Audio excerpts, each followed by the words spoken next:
सभी इस मनावर क्षेत्र के प्राणवान परम गुरुदेव के प्रति समर्पित निष्ठिक भाइयों और हमारे शक्ति स्वरूपा है।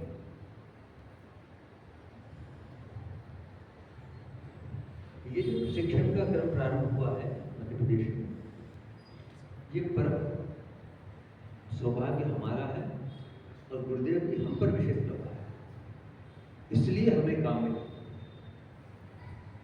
इसे सौभाग्य मानना चाहिए कि हमको किसी ने काम का बोला। एक हमारे परिचित व्यक्ति थे, उनका यह सिद्धांत रहा कि यदि कोई हमसे पैसा मांगने आए तो उसको मना मत करो, आपके पास जितना हो उतना। क्यों?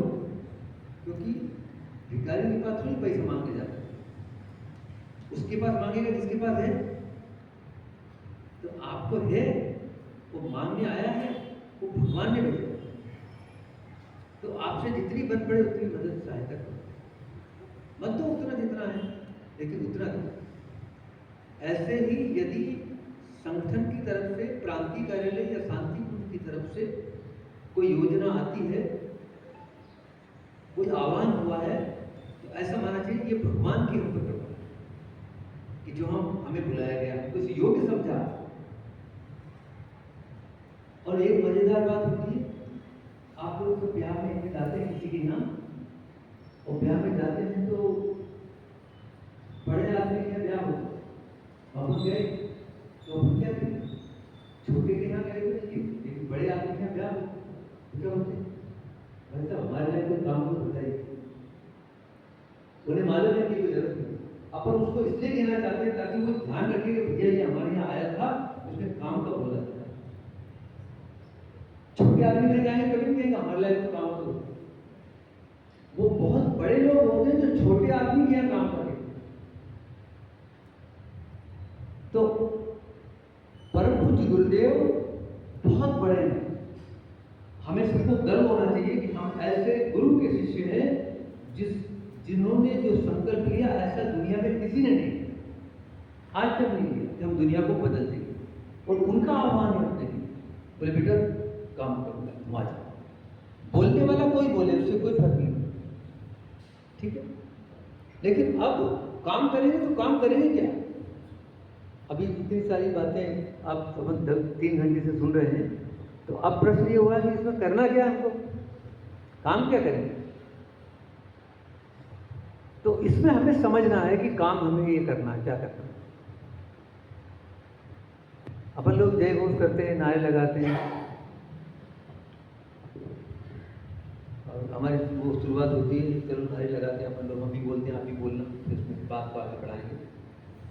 बोले परम पूज्य गुरुदेव की जय। अरे आवाज आना चाहिए यार। अच्छा वो स्वल्पाहार हुआ नहीं है, स्वल्पा होता तो आवाज आता है।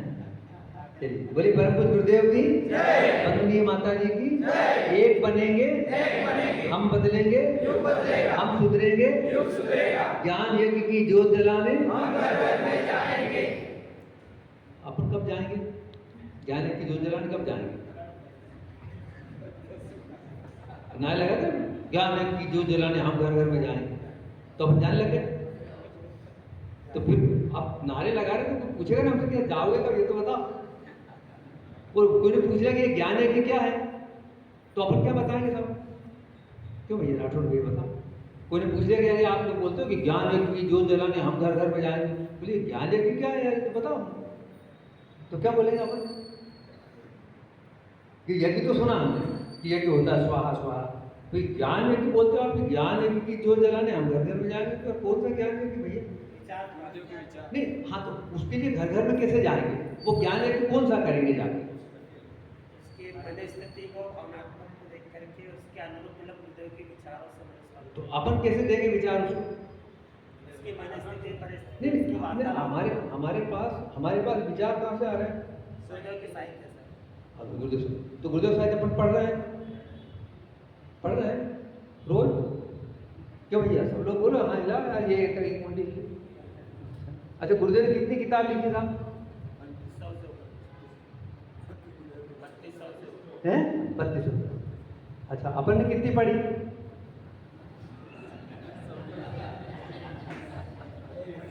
हमारे गुरुदेव ने 3200 किताबें लिखी। अरे अच्छा, तो आपने तो यार हमारे गुरुदेव ने 4 वेदों का भाष्य किया, पुराणों का भाष्य किया, तो 3200 किताबें लिखी, एक नया पुराण लिखा, प्रज्ञा पुराण। तो आपने कितनी किताब लिखी? हम किताब पढ़ते थोड़ी, हम तो बेचते हैं, हम तो बताते हैं हमारे गुरुदेव। एक अपना नारा है कि युग निर्माण कैसे होगा और व्यक्ति का निर्माण कैसे होगा। वो नारा अपन वो ख्याल में दिया। वो नारा है माँ का मस्तक ऊंचा होगा, त्याग ये नारा ही नहीं है ही नहीं। ये गुरुदेव का बेटा तुमको करना है। हमारी जो 3 सीढ़ियां हैं, व्यक्ति निर्माण, परिवार निर्माण, समाज निर्माण। तो पहली सीढ़ी है व्यक्ति निर्माण। तो युग निर्माण कैसे होगा? व्यक्ति के निर्माण से। अब व्यक्ति का निर्माण कैसे होगा? भाई व्यक्ति बनाना है तो व्यक्ति कैसे बनाना मतलब क्या है? अपन 6 हथौड़ी से तो बनाना नहीं हो, तो जैसा बना वैसा बनाना है, उसको व्यक्ति बनाना, व्यक्ति का निर्माण करना। तो व्यक्ति का निर्माण मतलब एक ऐसा व्यक्ति बनाना है जो अपने बारे में सोचता हो, समाज के बारे में सोचता हो, आत्म कल्याण, लोक कल्याण के बारे में सोचता हो, राष्ट्र की भावना रखता हो, आदर्शों पे चलने के लिए उन्मुख हो। ये सारी बातें आती जो व्यक्ति का निर्माण हो। तो वो व्यक्ति का निर्माण कैसे हो?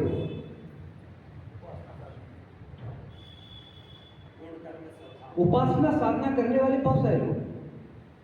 यदि उपासना साधना से होता तो परम पूज्य गुरुदेव ने अपने आप को तिल तिल करके पूरा जीवन खपा करके, अंगुलियां दुख चलती थी, 6-6 घंटे रोज लिखते थे। क्यों लिखा? क्योंकि हमारे अभियान का नाम है विचार क्रांति अभियान। और विचार आने के 2 रास्ते हैं, तीसरा कोई रास्ता नहीं। या तो विचार यहां से आएंगे, यहां से आएंगे। अब तीसरा कोई रास्ता होगा, आप बताओ, हमें तो नहीं पता कि साहब यहां से भी आ जाएंगे, यहां से, इसके अलावा भी कोई तीसरा भी रास्ता है, यहां से विचार आ जाएंगे कि गुरुदेव की कृपा। गुरुदेव युग निर्माण तो गुरुदेव को करना है, अब वही करेंगे यार, उनको करना है, हमको लोग इकट्ठा किया। परम पूज्य गुरुदेव अलौकिक है, परम पूज्य गुरुदेव अवतारी है, परम पूज्य गुरुदेव अद्वितीय है, अनुपम है, उनके जैसा कोई हुआ नहीं। तो यदि उन्हें सब कुछ करना है तो हमको इकट्ठा क्यों किया? वो ये बताना चाहते हैं, बोले बेटा काम तुमसे तुमको करना है, हमसे करवाना चाहते हैं। प्रेरणा उनकी रहेगी, मार्गदर्शन उनका रहेगा, साथ में सब रहेंगे, लेकिन हमसे करवाना चाहते हैं। और हम उनके बेटे बेटी हैं, हमें विचार करना है कि हम कितना कर रहे हैं।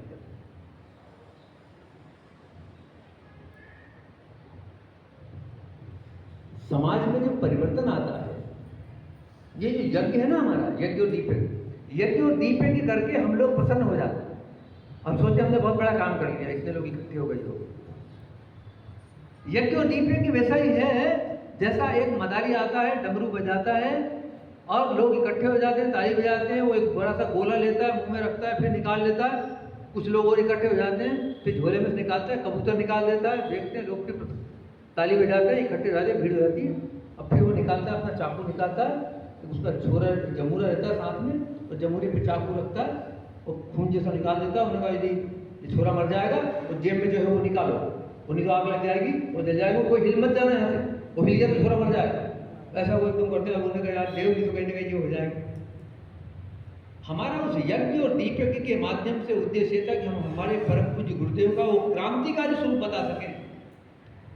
हमारे गुरुदेव सिद्ध साधक मात्र नहीं है, हमारे गुरुदेव युग को बदलने वाले हैं, आमूलचूल परिवर्तन करने वाले हैं।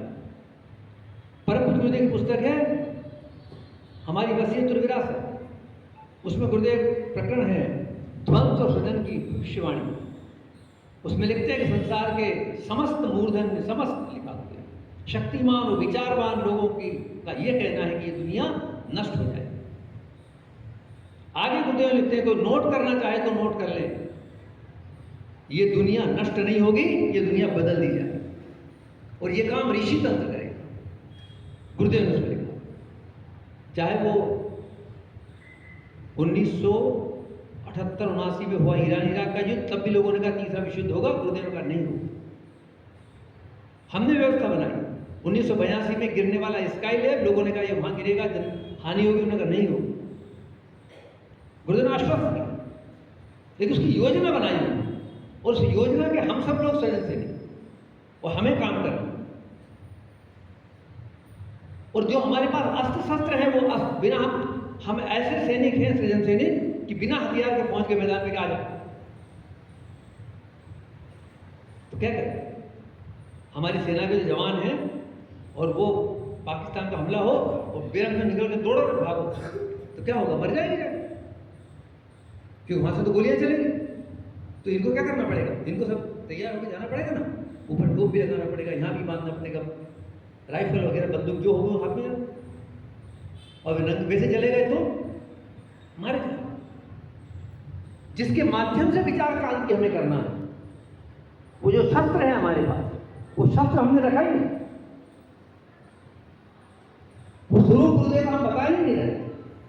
हम गुरुदेव बताए, हमारे गुरुदेव 24 साल तक नमस्कार का साथ नहीं रखा, उन्होंने ठीक है, उससे भी होंगे किसी महात्मा ने कर ली हो। हमें गुरुदेव का ये स्वरूप बताना है कि हमारे गुरुदेव ने दुनिया को बदलने का कर दिया, तो हमारे क्या हम बदले नहीं होगा, तो हम बदलेंगे उन्होंने ऐसे नहीं कहा, हम बदलने के लिए उन्होंने योजना बनाई ऐसे करते।